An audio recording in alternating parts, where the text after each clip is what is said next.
Hello, everybody. Welcome back to another episode of Kyle's Corner. I'm very excited about my guests today. I have the wonderful author Nicholas Eames with us today. He has done the Kings of the Wyld and Bloody Rose books, which is collectively known as The Band. Third book coming soon, I hope. And Coming.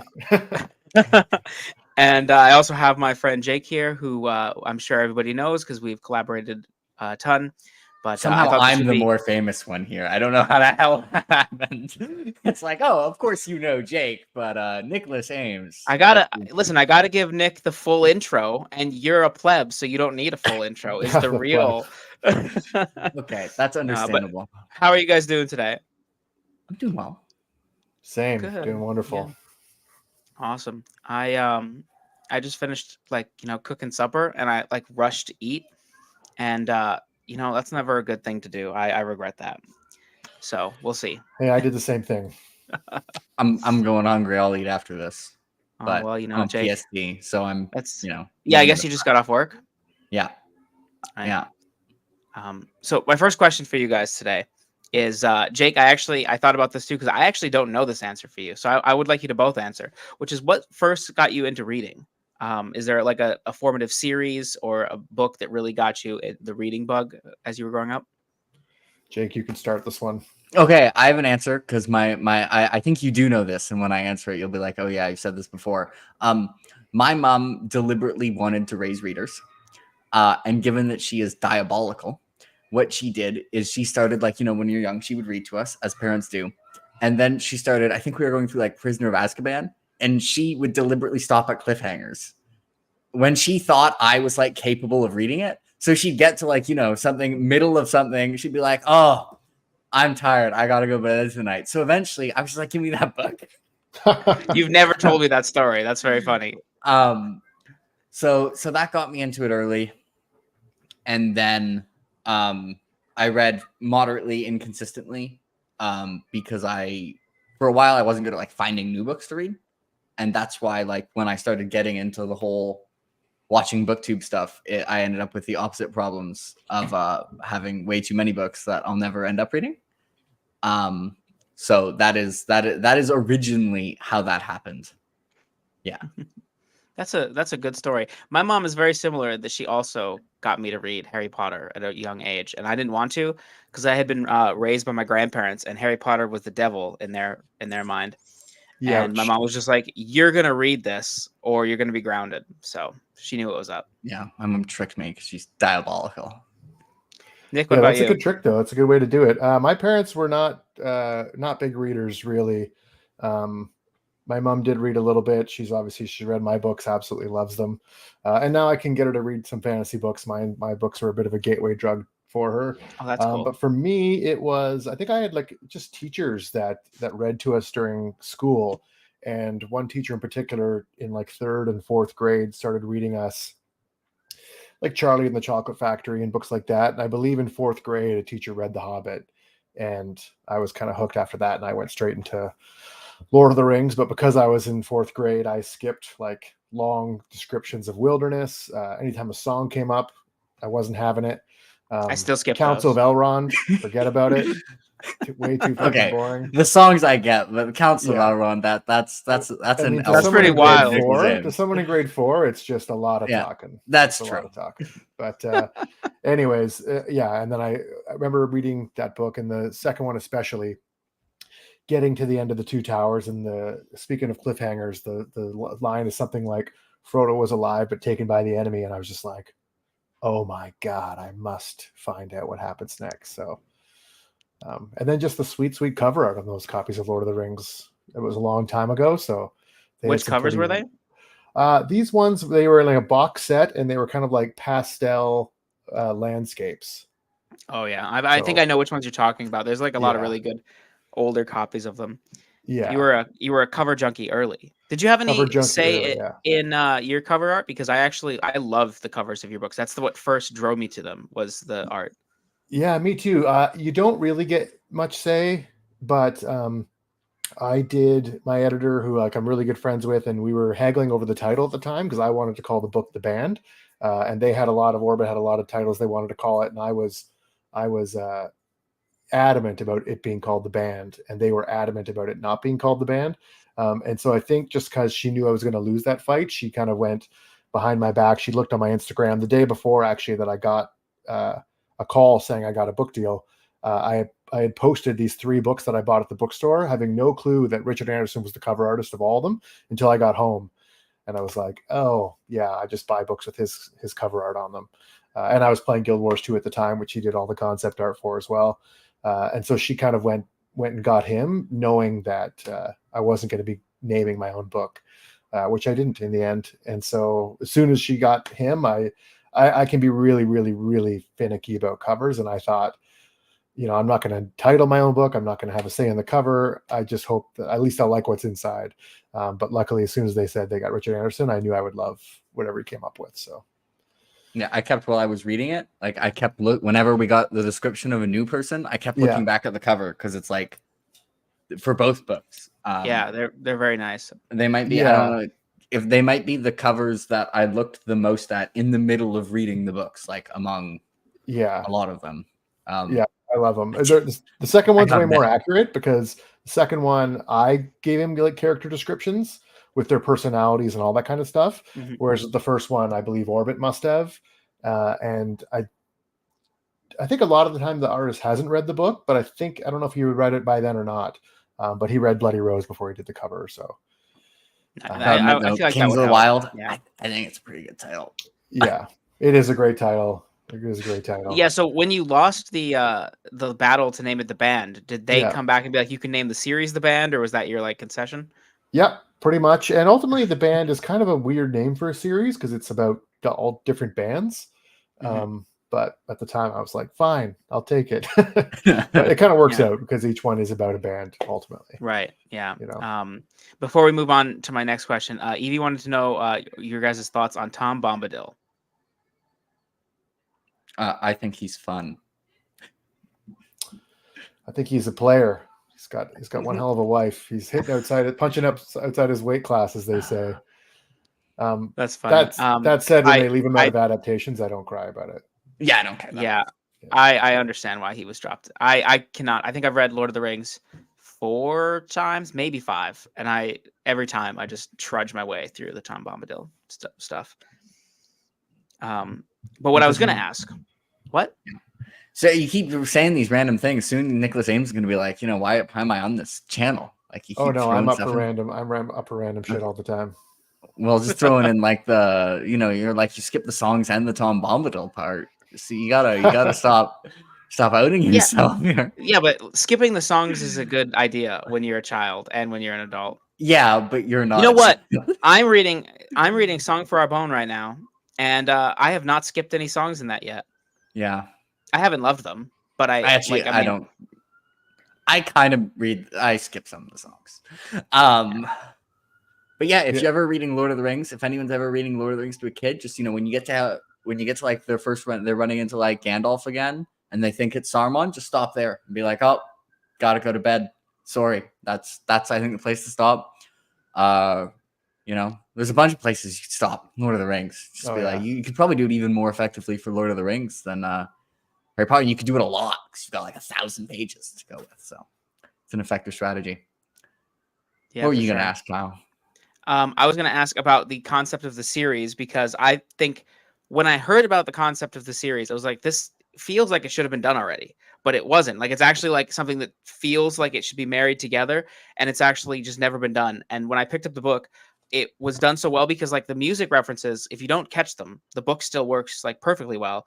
But if you're really into like, the 70s and 80s rock and stuff, or even just like being aware, like I've read a lot of like rock biographies. And so I'm aware of the whole like concept of them just being over the hill and having to get back together for a tour and all that stuff, and I just thought it worked wonderfully. So like, what decided to make you make those together? I don't know how I came up with the idea exactly. I got a feeling it was when I was reading Ready Player One, which was pretty hugely inspirational to writing the book itself, just because for years I've been writing this other book, and Ready Player One is just a book about the things that person loves. And I also love video games and a lot of the pop culture things, even though it's slightly before my time, the Ready Player One stuff, like just barely.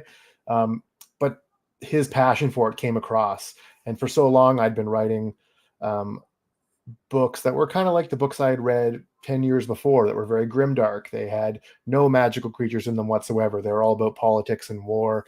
If you had told me when I was 35 that I was going to write a book with a goblin in it, I'd be like, no, I'm a grown-ass man. I don't read books with goblins. I read fantasy, but no books about goblins. Thank you very much. But that book made me just go, screw it. I'm going to put everything in the kitchen sink in there. And there's a part in Ready Player One where he has to go into a cave and play a Rush song. And I wasn't overly familiar with Rush, which is kind of wild as a Canadian, and listened to a lot of Rush at that point, which is very, very tied into fantasy. A lot of their songs are, fantasy adjacent. And so that just kind of got me thinking. I think the idea of like mercenary bands, rock bands, and I thought, just like you, I'm like, surely this has been done before I got to read this book. I Googled it, couldn't find anything on it. And I was like, well, fine, I better write this thing. Yeah, worked out nice. Jake, I have a question for you, though, which is, did you catch any of the music references?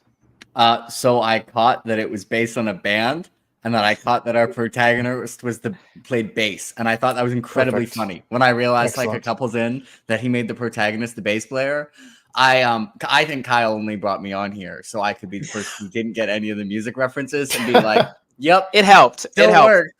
Yeah. But yeah, that's basically the extent of the music. Like I could have told you which instrument the people are the equivalent for. By the way, it's genuinely hilarious that you made the protagonist a bass player. Thank you. Appreciate it.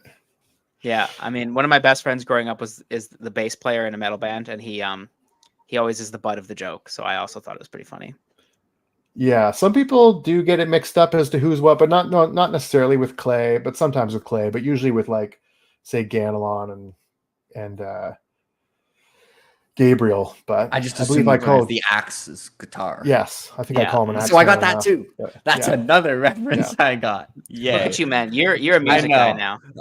Basically. Yeah, but granted that too, I wrote it so that if you didn't get the music references, it wouldn't impede you. And I feel like with some people, if they get all the music references, it can kind of take them out of the story a little bit because they're always stumbling over. But that was a risk I was willing to take. And to be honest, my editor at the time, I don't think she got any of them at all. She just thought it was a great book and loved it. So yeah, there's definitely some that I like didn't notice until after. I was like, oh yeah, of course, but just like that right sweet balance there.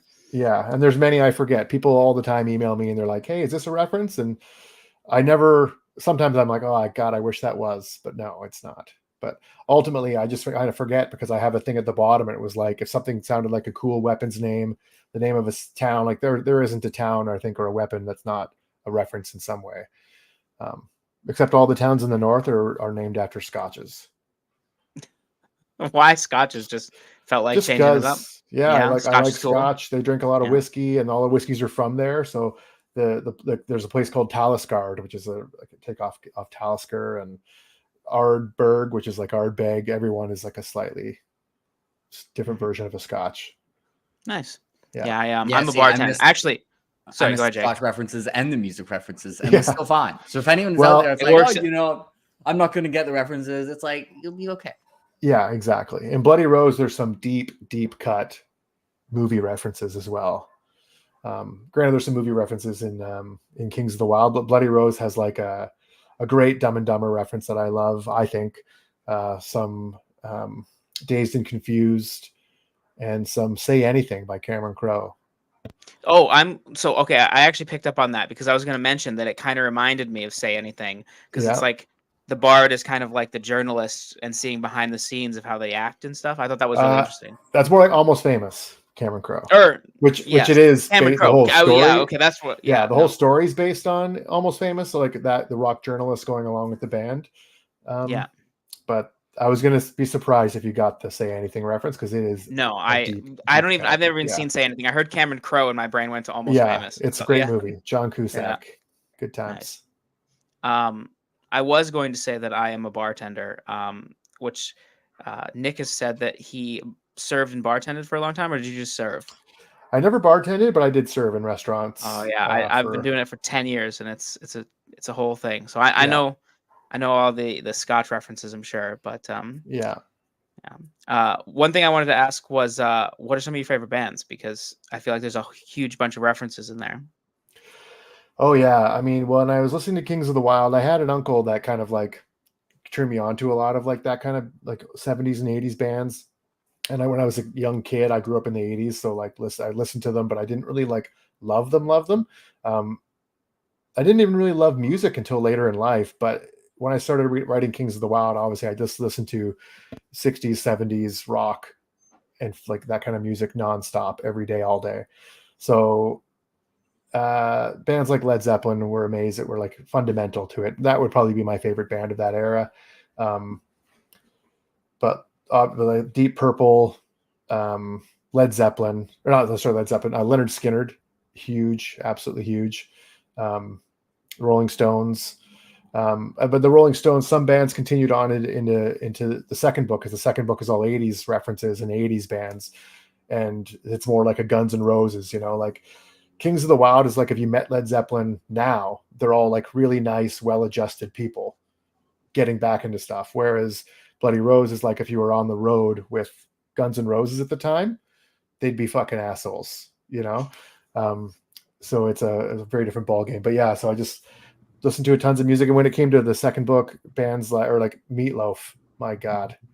Sometimes I forget to say his name when I'm talking about like my favorite artist of all time, but Meatloaf is right up there. And the climax of Bloody Rose was written to a very specific Meatloaf song. So it's dear Oh, to my really? heart. Yeah. Interesting. Like you were imagining the song is playing in the scene, or you kept listening to the song while you were, or both? Both. Yeah. Like with the Wild, as soon as I started it, I always knew that Freebird from Leonard Skinner was going to be the climax song. What else could it be?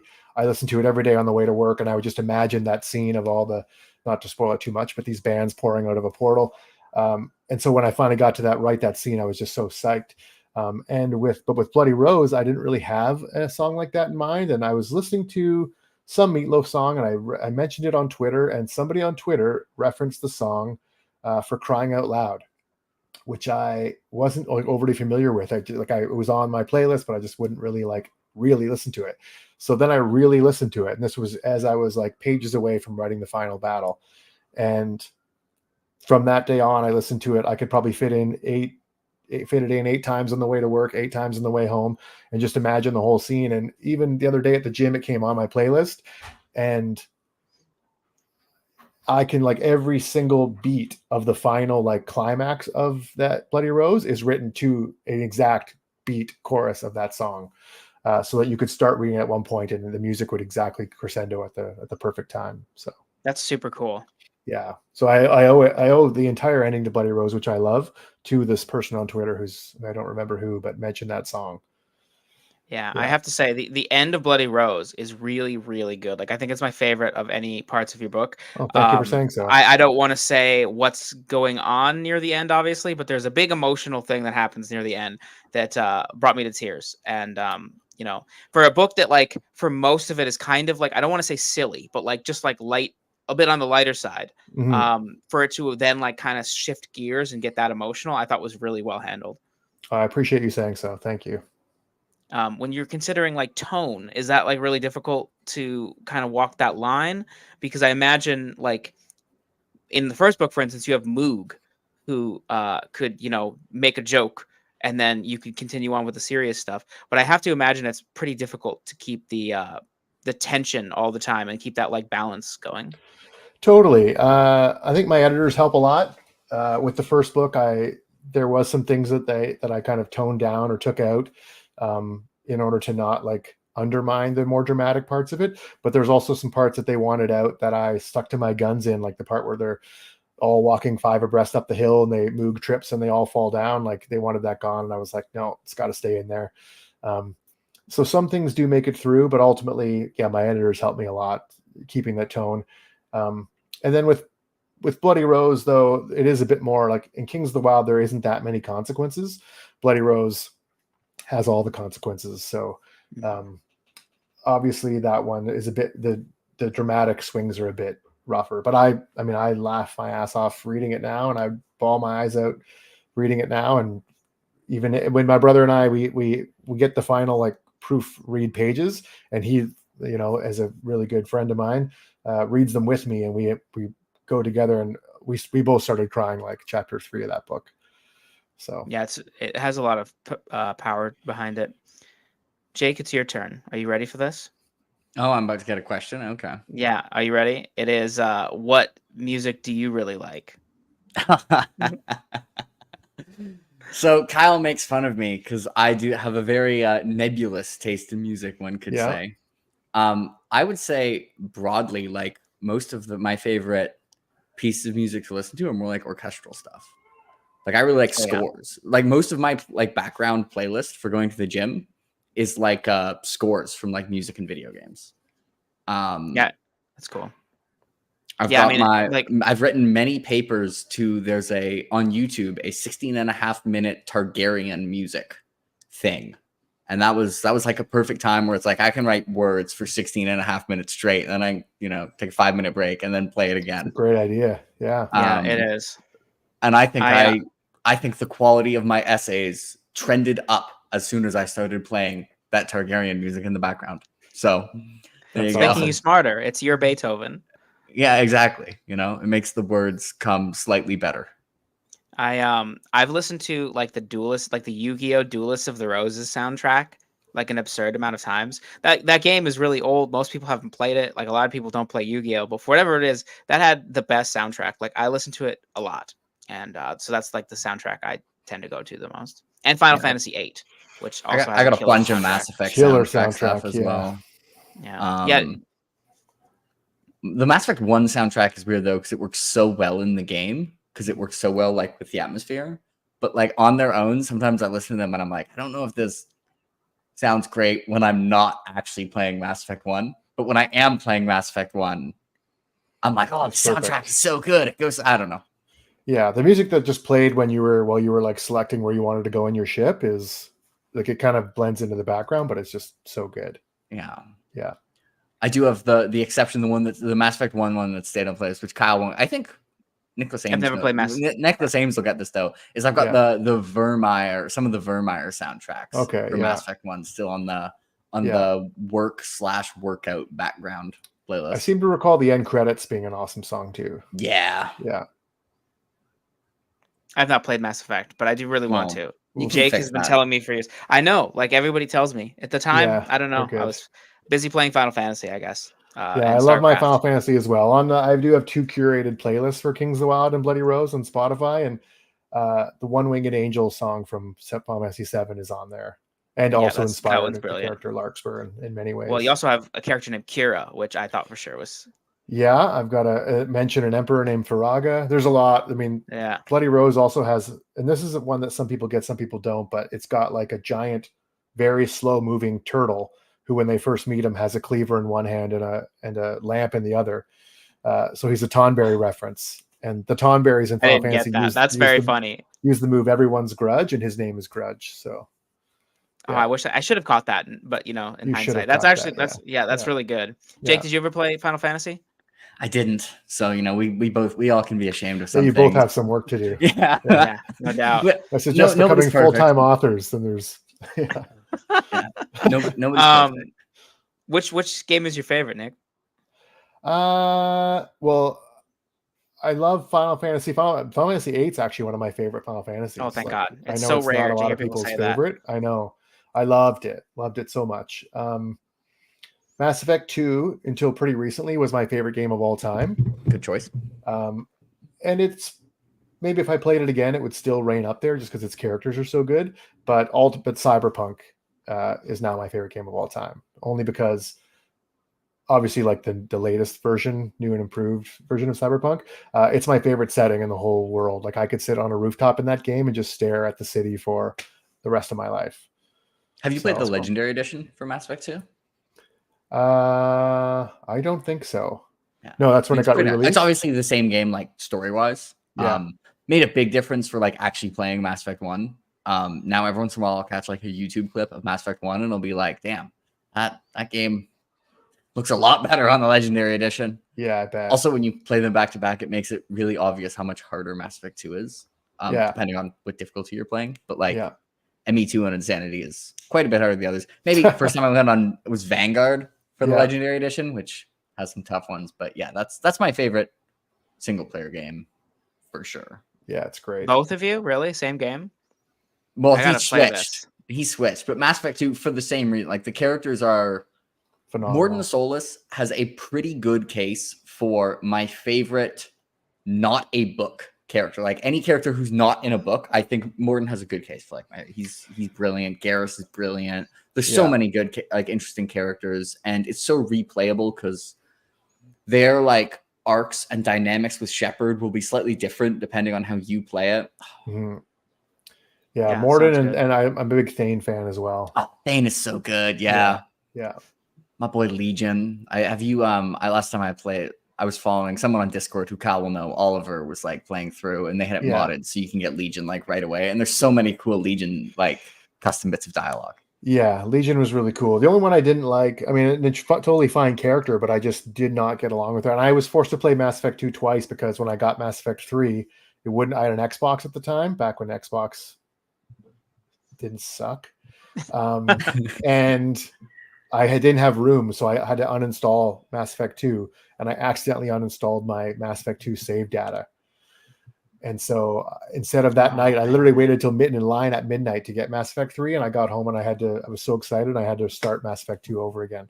That's funny. But what's her name? She's like the people who created the Geth. She wears the mask. Oh, Tally. Yeah. Tally. Some people on the internet are going to be really mad at you for that. Oh, no, she can write F off into the sun. She's wrong.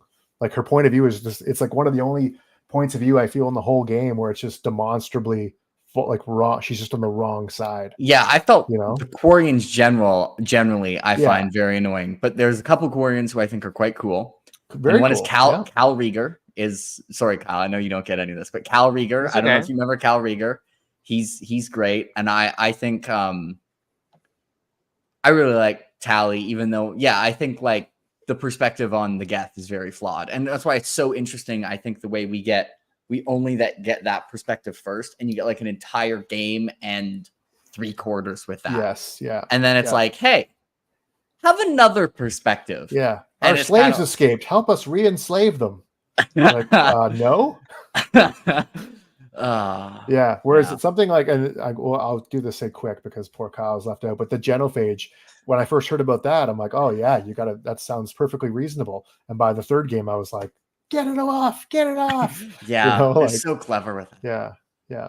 I knew we would discuss books, music, and games, and I knew Jake would sit there like this during the music. So I'm totally okay taking backseat for some of the gaming stuff. Perfect. But I do have a quick question about Mass Effect. So, like, if you play like the second one, does the save carry over into the game? Absolutely. 3? You play all. You can play. Choices? So you can play just 3, and some of the choices you will play. There'll be like this comic, and you can like you can make some of the really big choices because some are like really obvious.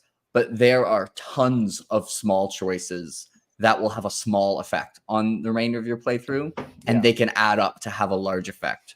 That's so super cool. it's not possible to get Mass the best Effect, possible ending Mass Effect 3. Yeah. So yes, that's one nice thing about like the Legendaries. You just play all 3, and you play it all like effectively as one big game. That's really cool. I did not know that. Yeah. There's actually, I remember when Mass Effect 3 first came out and the ending was like, kind of bad. But one thing that people said is like, oh, like the choices didn't end up mattering. And I think there's one big thing at the end where it's kind of like, yeah, whatever, the choices didn't matter. But the amount of like small sub resolutions that are different depending on your choices is actually mind boggling. And I think people just weren't even aware of how different like everyone's playthrough was from each other in all these little ways. And then as they like, on YouTube say it or play it again, I'm like, wait, where did this side character go? And it's like, wait, he died this time? What the hell? Yeah, totally. They saw like all these other little ways that it could go. Yeah, I personally love the ending because I picked the ending that felt the best to me, and it was like absolutely perfect. And also, I'm one of those rare people. Who knows? Maybe we're not that rare, but I hate multiple endings in games. I hate them with the fire of 1,000 suns. Did you go red, blue, or green? I did the one where it's like fusion. Yeah, so like, green. Go green. Yeah, it just felt right. And I just don't like. I like a narrative with an ending, and I like yes, agree. Mass Effect's perfect because the game is so different depending on your choices, but the ending is the ending that I feel that the people who wrote the game should write the ending, and that should be the ending.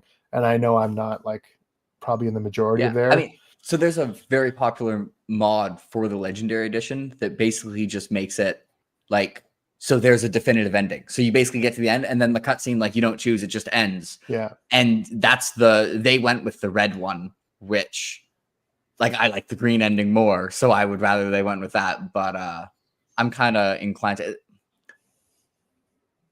I don't really like. I don't think the 3 endings at the end were particularly popular, but whatever. I still think Yeah. the rest of like the first 97% of Mass Effect 3 is fantastic. So I don't care that 100%. much. Yeah. Well, to bring it back to books, what are you guys reading right now?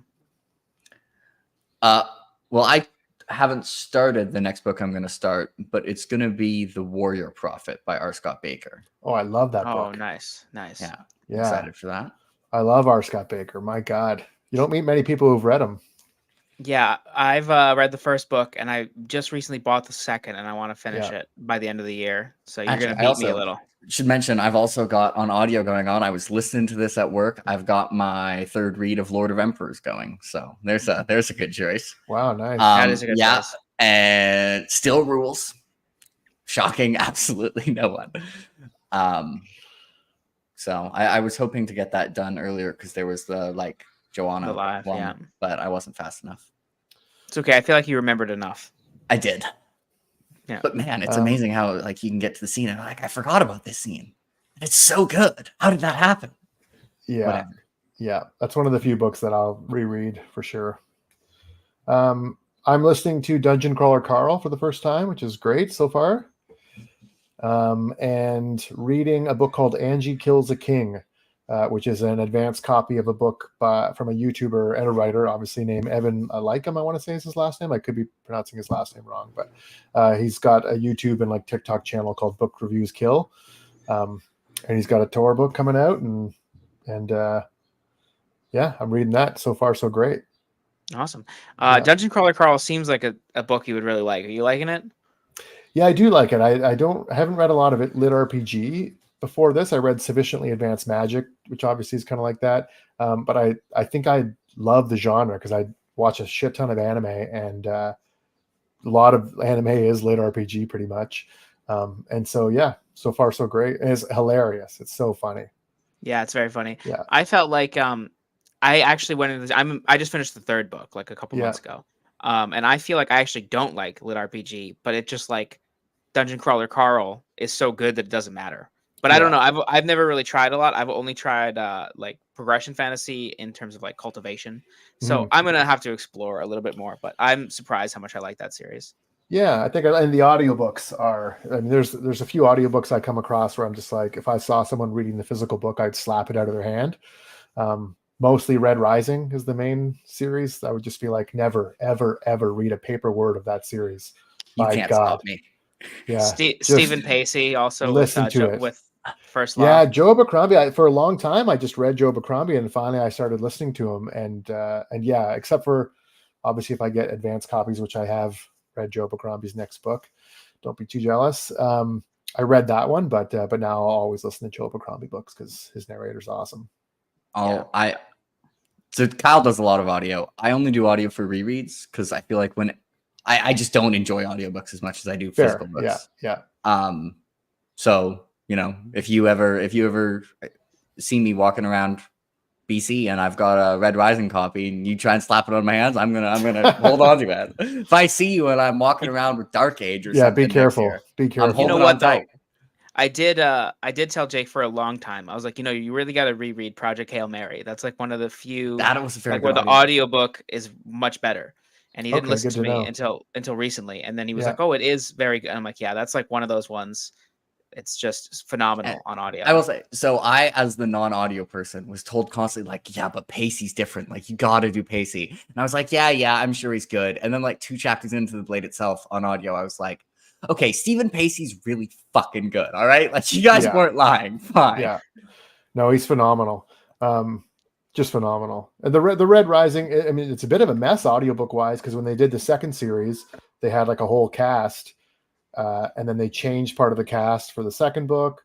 And then they went with the third book, to just the Tim. guy. Yeah. But at the same time, ultimately, nothing can supplant those for my favorite audiobooks, just because Pierce Brown, like the hubris in those books and the pathos and just like some of those lines, he delivers them with like Oscar caliber performances.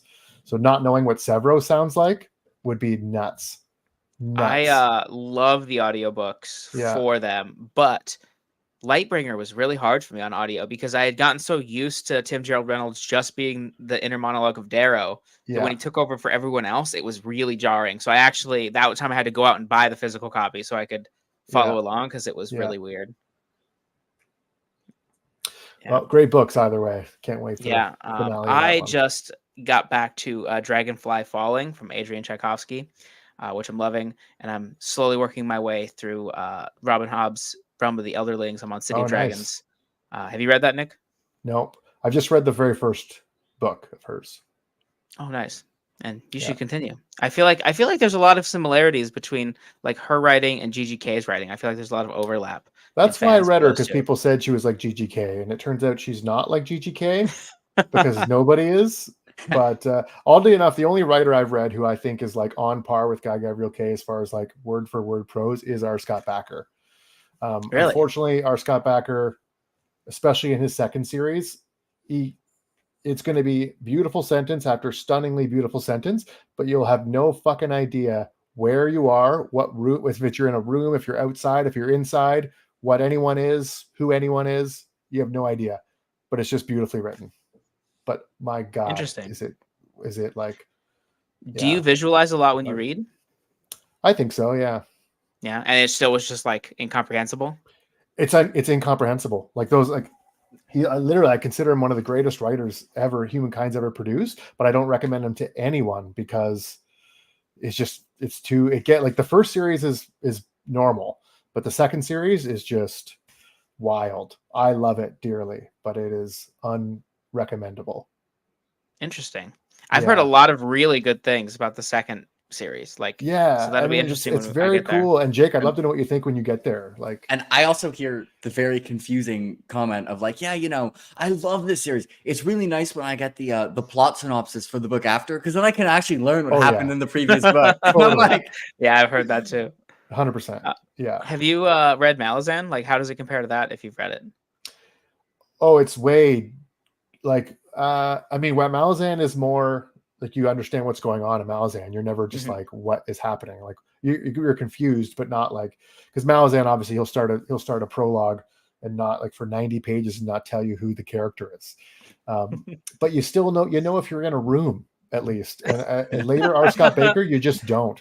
You're just like, what is happening? That's funny. I could see how it could go that way, because even in the first book, I was reading it and I was really liking it. But then like I was spending so much brain power working on all the names that sometimes I'll just be like, wait, what is everybody doing right now? So yeah. But with R. Scott Bakker, I'm one of those people who if I come to a really beautiful sentence or something like that, I'll turn the page over just so I can go back to it and find it easily enough and read those sentences. And R. Scott Bakker books, my things are just like I turned over every single page pretty much. Like literally, there's like hundreds of them. Whereas I probably in Malazan, although I love them, I think I only turned over one page once. The line chains dragging in his wake. I was like, wow, that's a fucking beautiful sentence. Oh, Evie's a fan of the dog earring. Like, that's crazy. Yes, I know. Dog earring for a purpose is good though. Like I feel like, because then you're like just marking passages. I have a cousin that just like folds over like half the page when he's like for a bookmark, and I'm like, bruh, like drives me nuts every time I see it. Well, I have a copy of bookmark. I have so many bookmarks. I have a copy of The Lies of Locke Lamora, which is another book I love. That is just, it fell apart. The binding broke on it right away.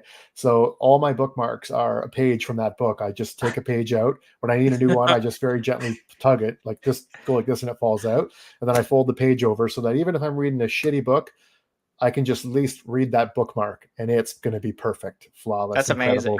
Witty writing. That'll be really funny if you end up rereading The Lies of Locke Lamora. It'll be like Lies of Locke Lamora-ception. Right?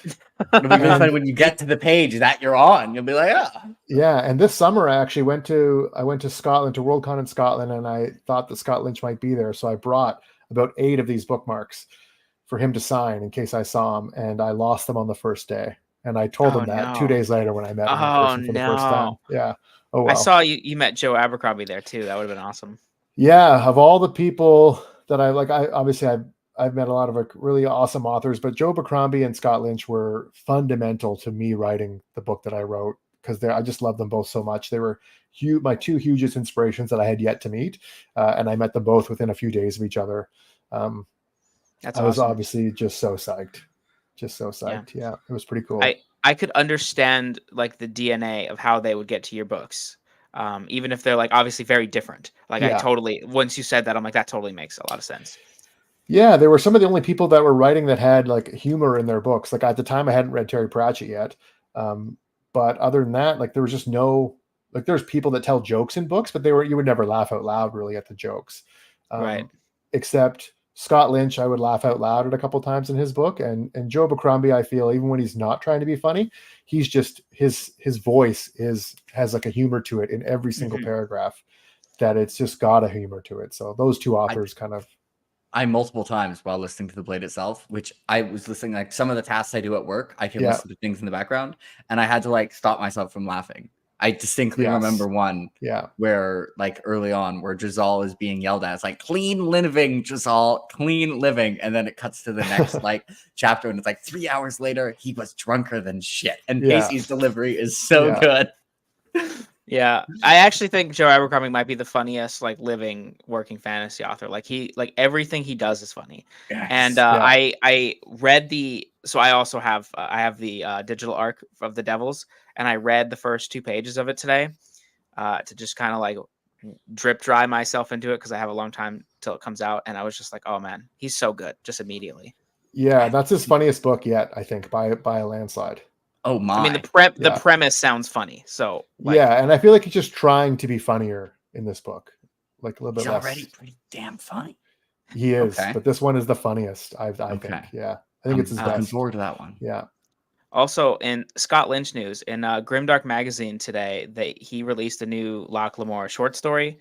I was planning on reading it today, but I got a little too busy. So for anybody who is missing Locke Lamore, which I'm sure there's many of us, there's like a 17-page short story featuring Locke that came out today. So it's very exciting. Oh, John mentioned, the Between Two Perns interview with Joe Abercrombie. So funny. Yeah, that was very funny. Yeah.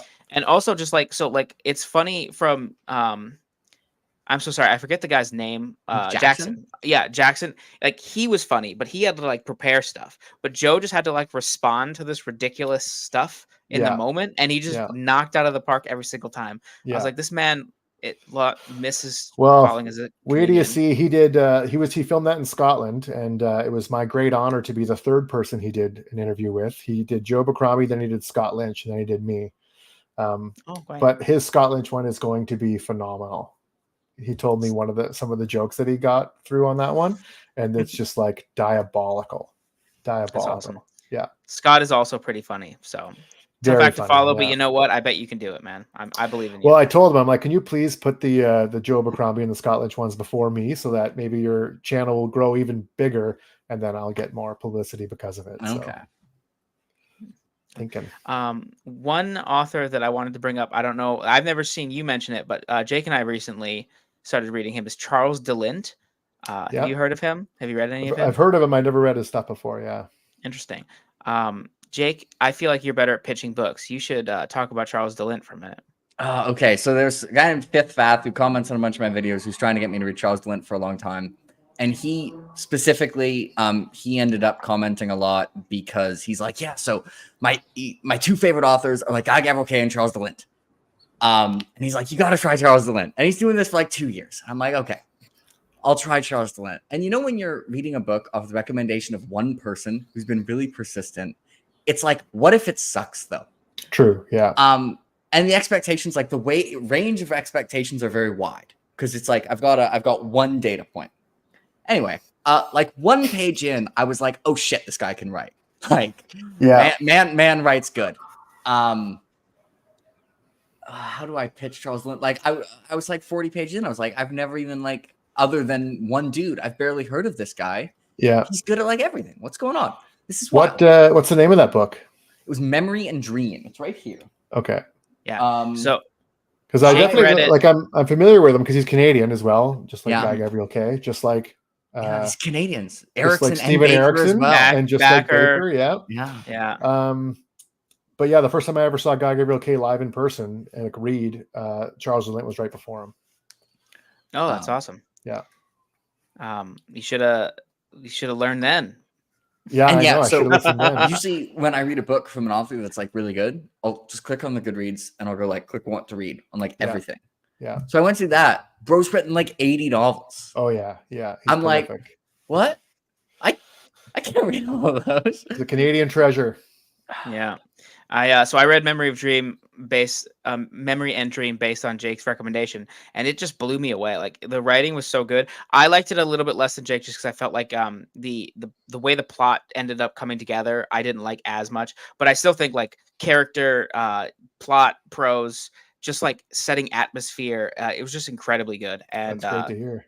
Somebody who definitely reminded me the most of Guy Gavriel Kay. Although Robin Hobb also reminds me of Guy Gavriel Kay, so take that with a grain of salt. Those are like my two favorite authors, but the two biggest similarities to me is that they're both good.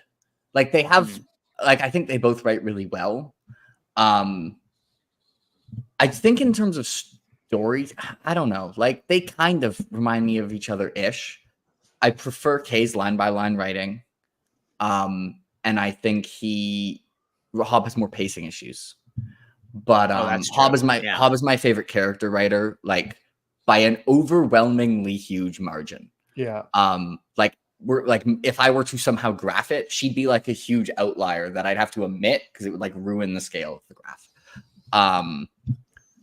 But yeah, I feel like Memory and Dream is like this strange combination of like the two authors it reminded me of. It was like Kay and Stephen King. It feels like a more artsy Stephen King book.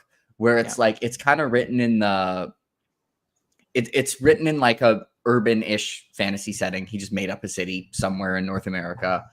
But like the characters are a lot more like, it's got a bunch of like artist characters. I don't know. It has like a folksy vibe to it. Yeah, I haven't narrowed down my pitch for Memory and Dream yet. I'm struggling with it. Well, I'll check it out though for sure one of these days. Yeah, you can get to it, 5 years or something. That's what people will be like, yeah, you should totally check this book. And I'm like, insert it into the TBR. I will. And then we'll know when we see you post about it in like 2027 or whatever. We're like, oh, you finally listened. Yeah, you read it in 2031, and I can be like, oh, look, give it 4 stars. I agree with this too. Kind of reminds me of Neil Gaiman mixed with GGK from Mindolini here. I had a thought and I lost. Oh, Evie is here, and Evie, her favorite book is a book that I saw that you were reading recently, which is The Spear Cuts Through Water. Did you end up finishing that book? Finished it. Yeah. I read it right before this one. Thought it was beautiful. Yeah, I love that book. Yeah. Have you read The Vanished Birds? I've never. No. In fact, I mean, The Spear Cuts Through Water was so beautiful. I was like, how old is this person? Like, how? And when I looked at their picture, I was like, they're this young and they're this like wise. Like they wrote this. That's crazy. Like, look at Evie go. We made Evie happy. Yeah. She is the Simon Jimenez. She's paid by his estate, I think. She sends copies everywhere. When she finally interviewed him, which was a very fantastic interview, he was like, "Oh, you're the Evie that every time I watch a review of my book, somebody is like, Evie sent me this." Well, you've got great taste. Evie, I think is not actually joked. Evie's straight up wondering, like, when he writes another book, can she like buy from the supplier, like in bulk, so she can like send the books to people. So do you guys have like well, actually, Jake, I know the answer for you, but you can still answer. Do you guys have some books or things that you want to wrap up for the end of the year that you've been wanting to get to for a while, but haven't had the chance yet? No, I've read everything that I've ever intended to. Yeah, I mean, there's a bunch I want to get to. The big ones I want to get to are obviously the last two Prince of Nothing books in the first trilogy. And then I want to read Jonathan Strange and Mr. Norrell. And then we're going to do a little, obviously, Wind and Truth. And then I'm going to spam a bunch of short books that I keep pushing back, and I should just read in a day. That's basically my plan, other than those. It's a good plan. So we got a lot of short books on the docket. Got The Ice Dragon, got Shawshank Redemption. Just a lot of them. And I'm hoping to read them really fast, rapid fire. Good idea. You've been putting off Shawshank for way too long. True. Nick, what about you? Well, I just started that Angie Killed a King, so I got to read that and blurb it. And then my buddy Adrian Gibson, who has a podcast as well, he wrote a book called Mushroom Blues. He's a tattoo artist, and he writes this like fungal punk is basically the genre. Yeah. And boy, he's got some like big plans for that series and like other series that are all like in the same universe. And so the first one, he sent it to me early, like a big enough chunk that I could blurb it, but I haven't finished it. And I'm going to be writing I think an introduction to the Italian version of it. So I'm going to read that next, the entire book, just so I can write a better, that's introduction cool for it. I really like mushrooms. So as soon as that book came out, I pre-ordered it and I read like the first 20%, thought it was awesome. Yeah. And then just like got distracted by like work or something. I haven't gone back yet, but I think it's really, really cool. Yeah, it's actually a finalist right now in the SPIFBO, the self-published show. People must love it. So I can't wait to read more of it. And so that, and then there's another book that I've got coming from an author that I met in Scotland that his editors have asked me to blurb that book. So I think I started this year saying I'm not going to read any books to blurb because that's all I did last year. But I feel like I've read enough of my own books that I love, and so I might as well finish off this year doing what I can to help boost other voices. Nice. So, and I'm a pretty slow reader, so that'll be my year. Oh, nice. Yeah. Well, I'm halfway in between you and Kyle. I'm average the two of you out. Yeah. We don't have to talk about how much I read. Oh, I read. Well, okay. So I read fast, like when I'm actually putting time into reading. Like I literally read the page fast, but I listen to audiobooks really fast. So like I read like 300 books a year or something like that, which sounds insane, but I read like, 80 books physically. So it's like, it's just the audio fastness. Yeah. What I tell myself and other people. The wrap-ups every time on Discord at the end of every month are pretty wild. Listen, this month it was only 21. Oh, and a lot of them were novellas. This is probably the closest I've got to, because I think I finished 9 this month, which is like, I probably average like 4 a month. I'm gonna read like a book a week. But okay, so a lot of them were the shitty Brandon Sanderson books that nobody talks about because they're not the good ones. So I just listened to them very fast. Like it took me like an hour and a half to listen to the Infinity Blade book. Like that barely counts. So. Yeah, I'm gonna stat pad in November and December with a bunch of short books, and we'll see if I get close to. So I have a question for both of you. And Nick, I'm asking GGK questions partially because you are. I first read Tigana in 2020, and I've been trying to slowly cultivate the GGK avalanche. Mm-hmm. But one of the people been pretty successful. I have been pretty successful. I've been very patient about it. But one of the people, if I'm the pebble that started the avalanche, you're one of the people who pushed the pebble. Because after I read your books, I was like, those are good. And then, I saw there's an interview on Daniel Green's, and you talked about GGK, and I was like, interesting. Yeah. So, you get anyone who I have got to read GGK, you get partial credit for. So good job. So this is my random GGK question. If you could do the Inception concept and plant an idea of like a time period in his head, and he will write about it, which are you picking for both of you? Oh, it's a good question. Well, I have my answer, so I'll go first so Nick can think. Perfect. I would literally, if he announced that he was doing Three Kingdoms China, my soul would just leave my body and I would never get to read it because I would ascend. Three Kingdoms China, which is like it's like the 180 AD to like 280 AD, depending on how you count it, is my favorite period of any time. GGK has already written in China. It was fantastic. And that time period is so interesting. And I pointed out to you once, Jake, that there's the third son of Cao Cao, who was like the warlord that ruled the northern China at the time. He was a poet, and he was a very famous poet. And his older brother was jealous of him being a poet. And eventually, over time, they got into a lot of conflicts over the fact that the one was kind of like a dumb idiot warrior guy, simplifying a little bit. And the other was like this famous poet that everybody loved as a poet. And shenanigans happen. And if that was his main character or one of his main characters, chef's kiss. I do love me some Three Kingdoms era stuff. Yes. But hundreds upon hundreds upon hundreds of hours into Three Kingdoms Total War. So Oh, nice. I got Yeah. my it's good computer's times. like little long in the tooth. So for a while, I haven't been able to play Total War effectively. And I've ordered we're upgrading we're getting a big old SSD on there that I've ordered. So I'm actually looking forward to going back and playing some of the Total Wars that were stuck with super long loading screens for Yeah, a Three while. Kingdoms Did is you great. play Three Kingdoms, Jake? Oh, I played a Total tiny War? bit, but got Okay. got wrecked by long loading screens. Yeah, And because like then when you gave up read in Ken impatience. Liu and he had that story about Guan Yu and you didn't react to it, I was like, how dare? But Yeah, sorry. that's okay. Ken Liu is another fantastic author. Have you read him, Nick? I've only listened to the first part of the audiobook of his like big one. Racing Oh, Kings? you're getting Michael Kramered. Yeah, okay. I don't know Yeah.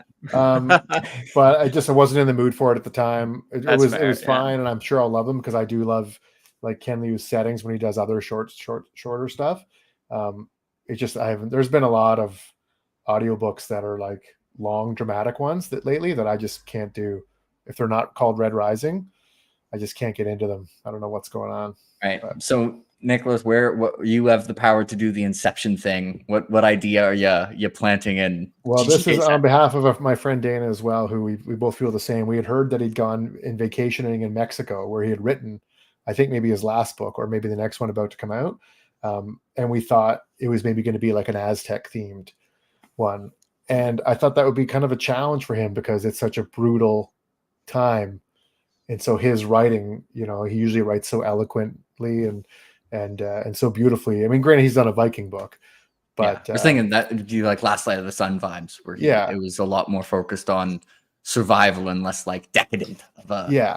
So I think That's a great Aztec answer. for him would be pretty cool. Yeah, or South That would be American. really cool. In general, I feel like I haven't read enough. Like I've read Black Sun, but that's the only like kind of Aztec-y, like colonial Latin America type of vibes I've ever gotten from anything. Like that's an underexplored influence, I feel like.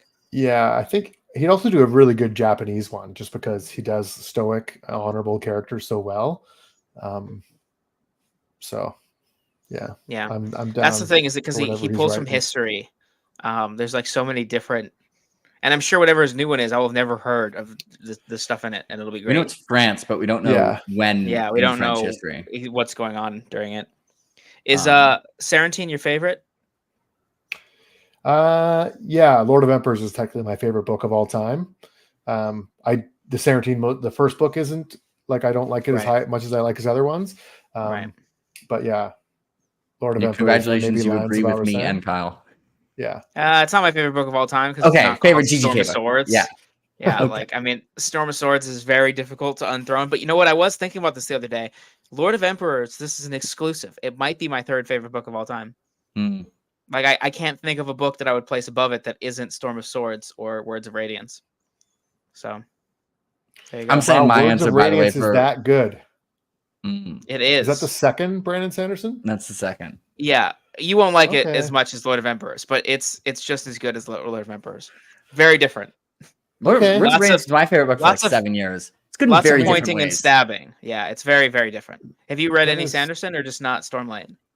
No, I've read Mistborn back in the day. Oh, yeah. And then I listened to the first book of the Stormlight Archive. Yeah, I don't know. I mean, that's pretty high praise, and I've heard people really obviously like that second book. But Brandon Sanderson, I mean, by his own admission, I mean, he's called Guy Gavriel Kay one of the two greatest writers in the world. But he also, like Brandon Sanderson, purposely, if he writes a beautiful sentence, he tones it down so it doesn't trip somebody up. So that is not the kind of book I like to read. Like I said, if I get to the end of a book and I haven't turned a corner down, not coming back. That's fair. So I can't say I would have turned a corner down in that first book. Well, I have two observations. That's high praise. That's really high praise. My first observation is we have a friend on Discord. His name's Igor. He's Russian, and he's a scholar. Some would say he's hoity-toity, wears a tie and stuff. I actually don't know if he wears a tie, but he likes a lot of the same. He reads for a lot of the same reasons that you do. And he read Way of Kings, felt kind of the same way about it. And then he recently got FOMO, and he started Words of Radiance, and he's like, I'm starting to really get into all of the like various. I do think. Now, I'm not saying you're gonna love it. Like, if that's your holdup, I think there's always gonna be a barrier from it being like a favorite. Yeah. But I do think there's so much setup going on in the first book, and you're like just getting introduced to the characters, that I've seen a non-insignificant amount of people that start the second one, and that's where they're like, okay, I see why people love this series. Awesome. But also, my second is, doesn't sound like you like Michael Kramer. You might want to avoid him as audio. I'm always the person who's kind of, so I like Words of Radiance more than I like Way of Kings, but like every time I read Way of Kings, I'm like, maybe I like this more, and then I read Words of Radiance, and I'm like, no, I'm the same way. More. Yeah, but I've seen a lot of people that aren't that way. Yeah, but there is absolutely people who are like, Way of Kings, 3 stars, it was pretty good, and then Words of Radiance, oh my god. But that's good to hear. I don't think if I could get you to read. I also prefer. I love Words of Radiance. It was my favorite book for 7 years. If I could, Inception Nicholas Eames to be like, either read Words of Radiance or read Memory and Dream, I'm betting on Memory and Dream. Memory all the way. Memory and Dream, yeah, for sure. The next time I'm saying my GGK Inception, by the way, Crisis of the Third Century, Aurelian. Anyway, I've said this before. Ooh, that would be good. Yeah. I think as like a ending as well. I don't know if you guys know how Aurelian's life ended, but he died because of a misunderstanding where someone thought, like a scribe thought that they were going to get like executed. And so they like forged a bunch of orders that said he was going to execute a bunch of other people. And then those people were like, oh crap, Aurelian's going to kill us. And so then they killed Aurelian. And then they learned that the scribe was some loser lying asshole. And then they killed him too. And Aurelian's the guy that like beat Zenobia and stuff, right?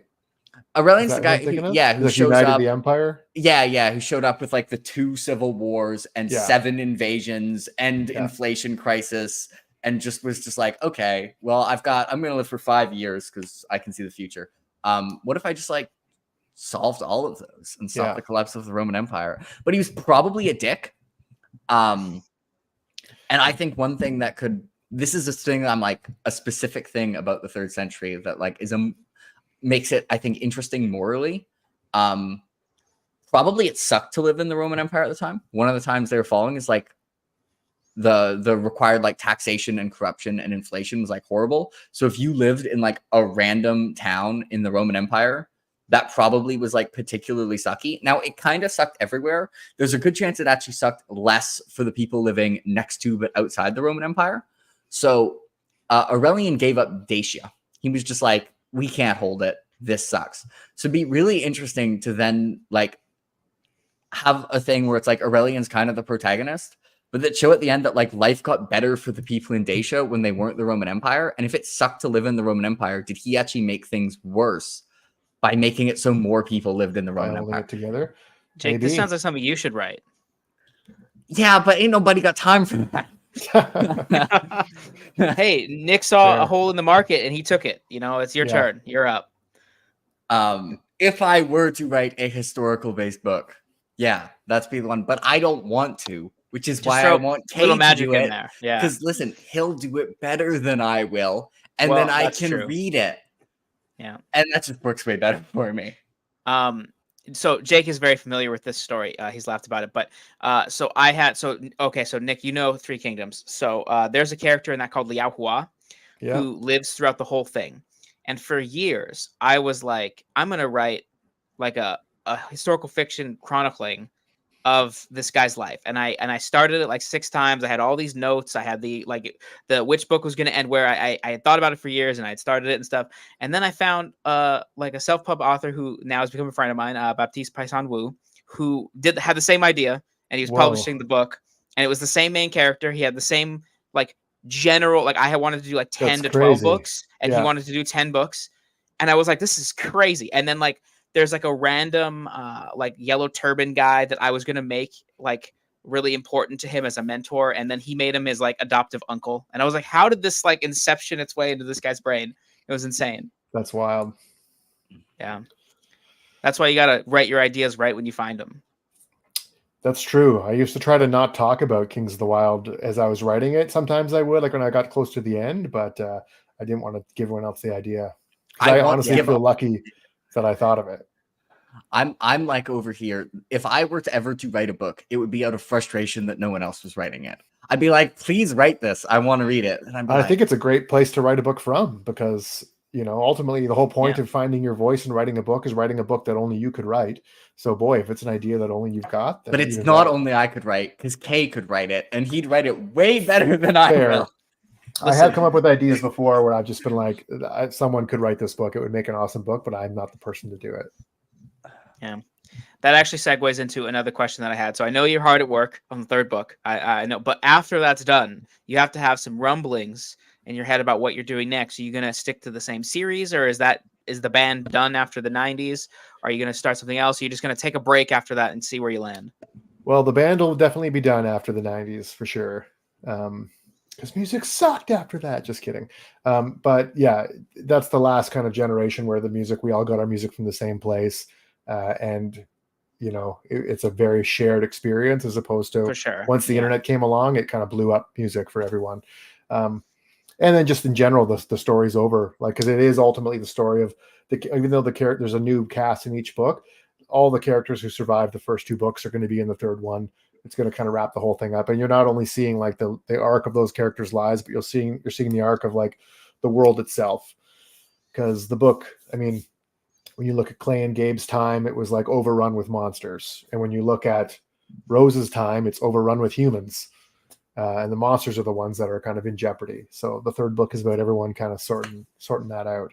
So it'll be all sorted out. And then, I do have ideas for probably my next trilogy that I would love to write. And at the same time, I've been afforded the good fortune recently to start writing some comics, which I'm hopefully going to keep on doing. And I would love to write a video game or get into writing for video games as well, because they're awesome. What's the comic that you started writing? Well, I wrote just a one-off comic in another person's world for Vault called Barbaric. It's a comic. The guy, he actually sent it to me before it came out and said, Kings of the Wyld was one of the inspirations for this, as was Joe Abercrombie as well. And it's about a barbarian who is cursed to help anyone that asks him for help, even though he really doesn't want to. And he's got a talking bloodthirsty axe that just gets hammered on blood. And so it's just kind of funny and cool. And so they asked me to write a one-off. So I wrote a one-off in that. And then hopefully next year I'll have my own series coming out with Vault as well. Oh, cool. So you're doing your own, this is your own story that you're It'll be not Kings of the Wyld related. It's a whole different setting and something that's near and dear to my heart. So that's awesome. Did you grow up with comics?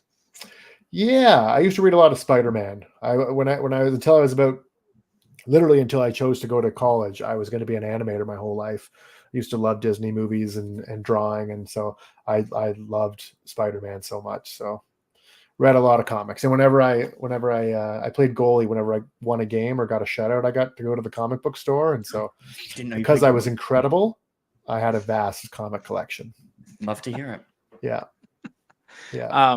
Evie said no fantasy MCR, which just made me laugh. The idea of all of the bands dressing up with emo face paint and stuff like that. And it'll definitely this final book will be everyone together. That's for sure. And remember, all those shutouts you didn't get, it was the defense's fault. Anyway, exactly. I agree. So I'm Mr. Stay-at-home defenseman.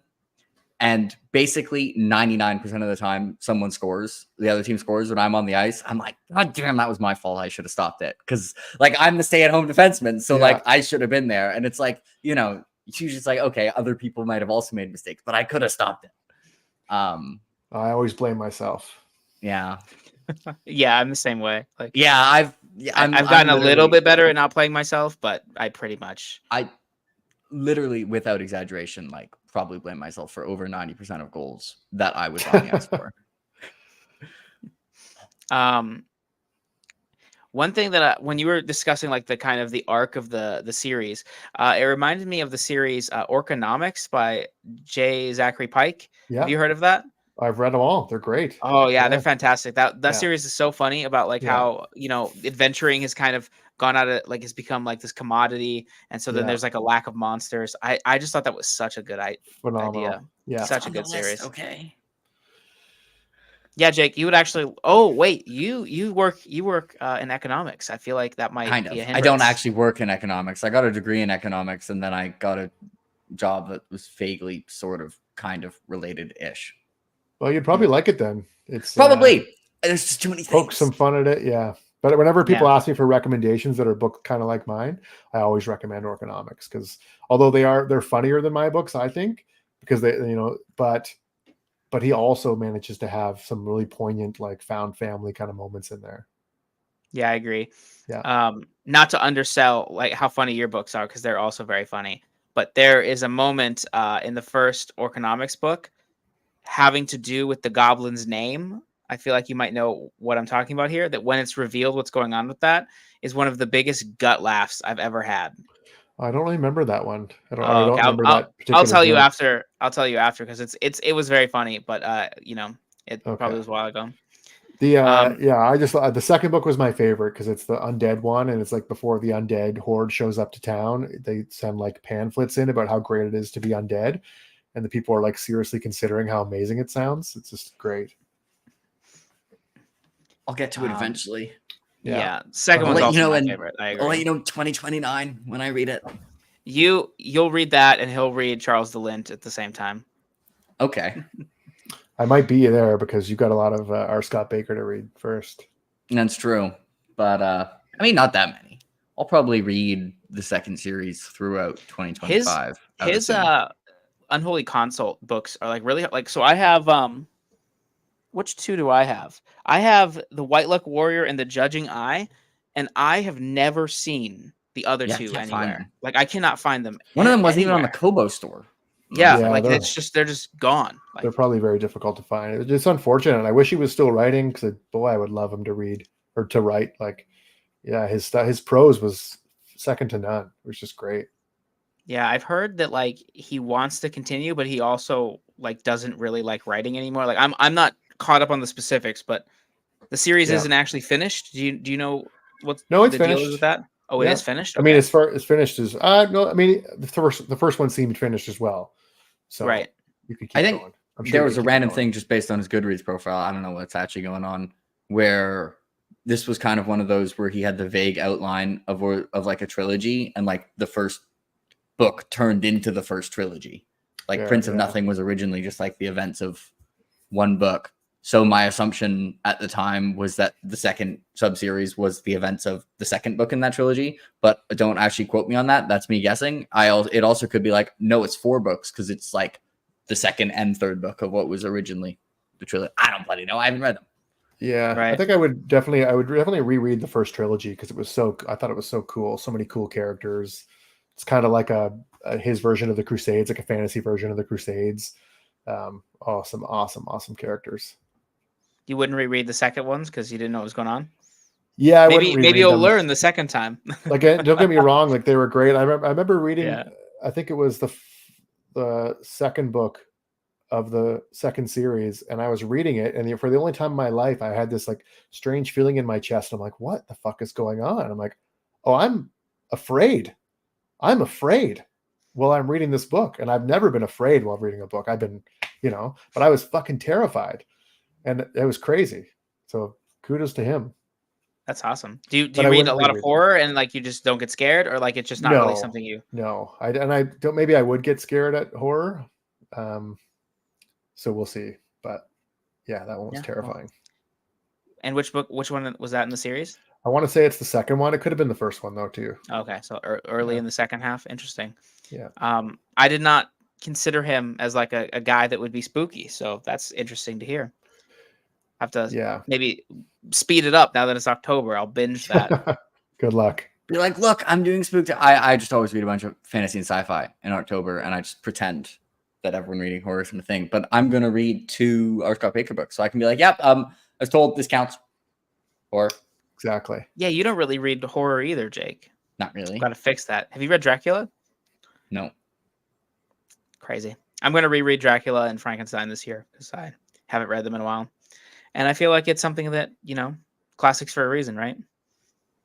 I'll probably read some more horrors at some point, but they're just lower on the list at this moment. Right.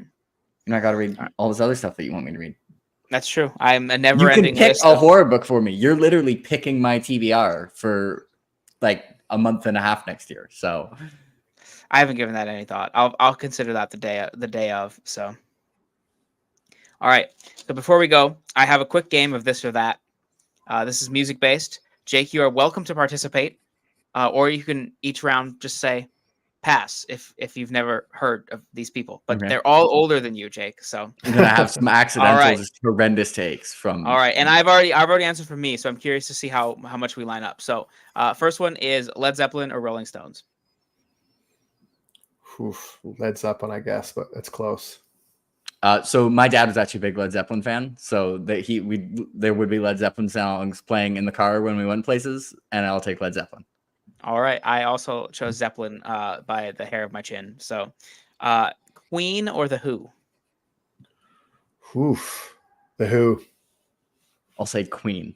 Yeah. Okay, I'm more of a Queen fan myself. AC/DC or Black Sabbath? God, that's another tough one. AC/DC though. I'm also taking AC/DC. I have very mild, but like all three, when you said them, I've immediately known the answer that I thought. But also, like, it's absolutely possible that later you send me a song from each of the people I didn't pick, and I'm like, no, those are better. So, yeah, well, I'm I Black actually Sabbath picked all the with way. those last two for opposite reasons, because I picked The Who over Queen because The Who's like more like musicality, crazy actual like instrumental stuff, whereas Queen is more bombastic lyrical songs. And then same with AC/DC is more bombastic lyrical songs versus Black Sabbath's, going nuts in the jungle kind of stuff. But it's just so good. AC/DC is just so, they got too many bangers. Shoot to That is Thrill. true. You kidding me? Iron Man's theme song. I've also pointed this out. So I'm not a big music guy, but I think it's really impressive that Bohemian Rhapsody is one of the most quotable songs, despite not really having a chorus. Like, it's just all different throughout, but it's still like everyone can quote it. That's because it's a genius song. Yeah, so that's why I picked Queen. Yeah, that's a good reason. Nirvana or Pearl Jam? Easy Nirvana. This is the first one where I don't have an opinion. Yeah. This is I'm sure insane, Jake. You're from like you can throw a stone at where they grew up. Yeah, okay. Pearl Jam's got more good songs, what happened probably, is but I threw Nirvana's got stones better at them, songs. and they were like, "This guy sucks. He's throwing rocks at us. We're not going to let him listen to our music."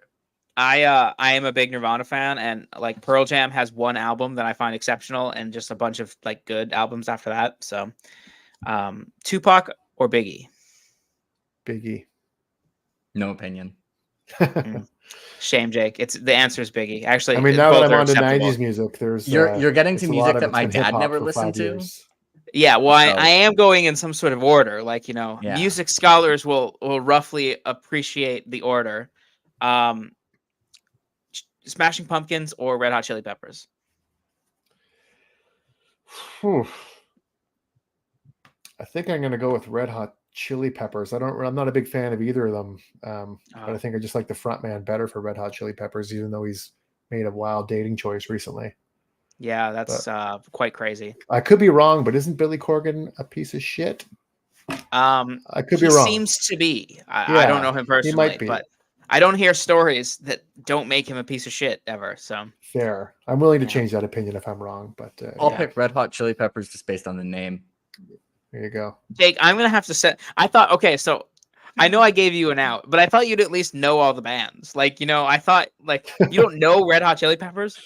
I mean, I've heard of them, but I'm gonna be completely honest. If you played for some of these, if you played 2 songs and told me to pick which one was which, I'd struggle for some of them. Like the first ones, I would have known. I would have been like, yeah, that's Queen.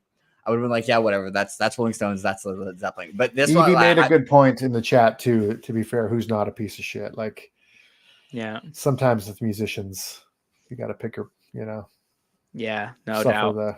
Their other qualities. I realized I skipped one earlier. I skipped one earlier, so this is not in order. This is Motley Crue or Guns N' Roses. Guns N' Roses. I'm taking Guns N' Roses, and if you're wondering whether it has a correlation with the scene in Battleground by Jim Butcher, yes, that is in fact an influence on this choice. Yeah, it's easy. That one's not even close. That's the one that's the easiest for me. Jay-Z or Nas? Nas. Not even remotely in the same ballpark. I'll pick Jay-Z just to be controversial Okay. because he was so sure. You're crazy, bro. Crazy. I Might also be. pick. Okay, so I also pick Jay-Z, but only because I grew up listening to him more, and I didn't discover Nas until I was like an adult. And I'm like, Yeah. people have been talking about Illmatic for my whole life. I should go and listen to it. And I'm like, oh, I'm it gonna- holds Yeah. up. Now I'm So, gonna listen to Jay-Z's the got song from nothing, both and be like, nothing "Yeah, even man, remotely close to Illmatic. yeah, And he like never will. I agree. Yeah. Illmatic is better than anything Jay-Z's ever done. Yes. But I've listened to Jay-Z more, if that makes sense. Fair. So, Totally fair. Yeah. yeah. And then last one, totally not related to any of that. Kendrick Lamar or Drake? Oh, I'm gonna go with Kendrick Lamar. Even though Drake is a Canadian, I should vote for him. But Drake's last album was garbage. Yeah, Like it was bad. like misogynistic. It was a piece of shit. And I like Drake's earlier albums. He's got some amazing lyrics out there. But Kendrick Lamar is just like a poet. He's just so much. Yeah. He's just not. Very different. But just Drake's last album really soiled him for me. I'll just copy his Nicholas Ames's answers. I'll just plagiarize.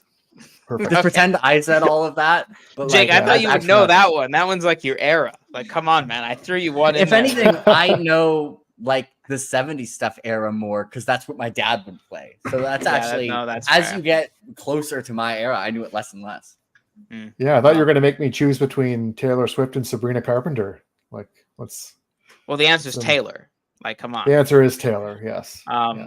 Although, like, it is like, okay, I know you're being silly, but it's kind of weird when people try to like this person who has like one album versus this person who has a 10-year career. I'm like, I mean, Sabrina Carpenter might end up being, but yeah, like I don't really care about. But Sabrina it's not like Carpenter, Nirvana had that many albums, but they were just, Yeah, but they were phenomenal. They were phenomenal. Yeah. All right. Well, I want to thank you guys for joining me today. Chat, thank you guys for showing up. Nick, thank you so much for doing this. It was a pleasure. And Jake, I guess you're okay too. Thanks. Well, thank you for having me, and it was really great to meet you both. Yeah, it was nice talking to you, Nick. Yeah, Kyle, you were here too. I'm glad you were. I was here. Hosted. And hey, you learned about Red Hot Chili Peppers today. Mass Effect. No, good. He bores me with Mass Effect all the time anyway. But I do really want to play it, and I didn't know that it was like a continuous game. That actually makes me want to play it more. You don't listen to me. I don't. True. Yeah, maybe you just read like 50 books in a month and play some video games. Mm-hmm. Well, this is going to really slow. This is going to really get you, but I listen to audiobooks while I play video games. So I wouldn't. How do you for hear Mass the Effect. music of the video games? Yeah. I have decided I no longer need it. You do. Yeah, it depends on the game. If it's a game I haven't played before, I usually will listen so that I get the whole experience. But if it's like, especially like, I mean, I'm playing Assassin's Creed Odyssey right now, and I've just I've heard the music. It's like fine, fair, but it's a lot of grinding. So then I listen to an audiobook. That's good. But also, like, the point of Mass Effect is like the dialogue and the music is awesome. Yes, I would. So, I wouldn't do that for Mass Effect. Okay, that's good because I'd stop talking to you if you did. I mean, that would be crazy. Anything like really story heavy, I can't. That would be insane. Like you say that, like, that would be insane. I'd never do that. You do insane things though, so like that's not an assumption I can make. Your rationale with Assassin's Creed Odyssey was great because you're right. Once you've heard the music, and you might as well listen to something else. Yeah. All right. Well, see you guys later. Bye, everybody. Thanks see you guys everyone next time. who tuned in as well. Appreciate it. And I will say the next episode of Kyle's Corner will be next Wednesday, roughly the same time, I think 6:30, with Bookboard and Talking Story. It should be a lot of fun. So join us for that. And bye, everybody. Bye.